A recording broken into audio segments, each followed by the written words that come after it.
Sometimes, the love meant to protect us can also blind us. This is the story of a young lady who grew up surrounded by care, comfort, and protection. But in that shielded world, she made choices she never imagined would shape her life forever. A tale of love, mistakes, and the heavy weight of regret. This is her story. Mr. and Mrs. Johnson was lying down on their bed in their cozy bedroom. They were resting from the stress of planning their daughter's wedding. Mrs. Johnson asked her husband, "Honey, how do you feel about Jane getting married?" Mr. Johnson replied, "I'm very happy that she is married, but I wished she had married Ben instead of Mike." Yes, Mr. Johnson had always wanted her daughter to marry Ben because Ben's parents are his friends. Ben's parents are very wealthy. Mr. Johnson saw Ben as her daughter's class because he is also very wealthy.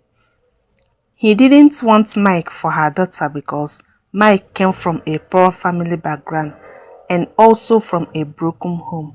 Despite the fact that Mike has tried to get himself out of poverty, Mr. Johnson still didn't like him for his daughter because he was still at average. Mr. Johnson always says that Mike cannot take care of his daughter very well because, according to him, people that come from a poor background are always arrogant when they start making little money. Moreover, Mike cannot give his daughter the type of luxurious life that she has always been used to. He tried his best to convince his daughter not to marry Mike, but her daughter insisted that it was Mike she loved and wanted to marry. Because Mr. Johnson prioritizes his daughter's happiness, he allowed her to marry Mike. Mr. Johnson was still in deep thought regarding her daughter's marriage when he was interrupted by his wife. "You don't need to worry yourself so much about her. I also wish that she married Ben instead, but since she chooses Mike, let it be. Mike loves her and I believe that he will treat her well." Mr. Johnson cuts in. "He has no choice than to treat her well, because he may not survive what I will do to him if he ever causes a single tear to drop from her eyes."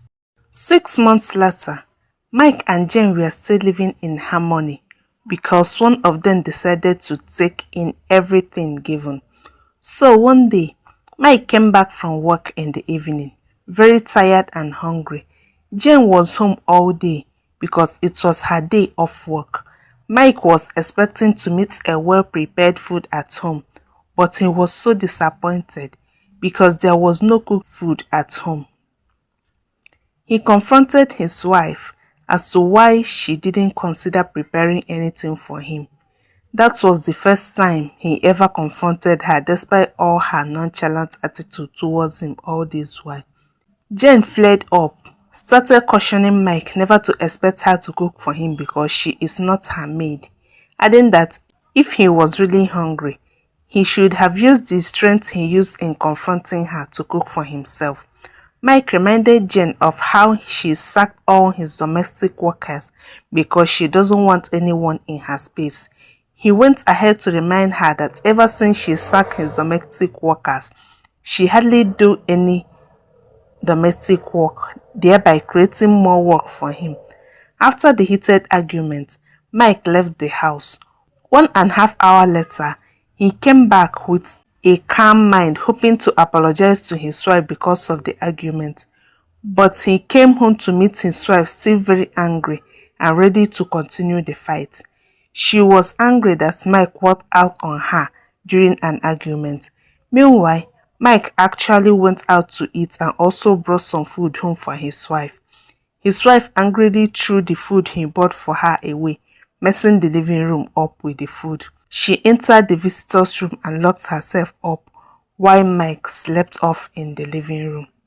Early in the morning, while Mike was preparing breakfast, Jane dressed up and carried her suitcase and was about to leave the house. When Mike asked where she was going to, she replied, "I'm going back to my parents. I've had enough of your insult and bully.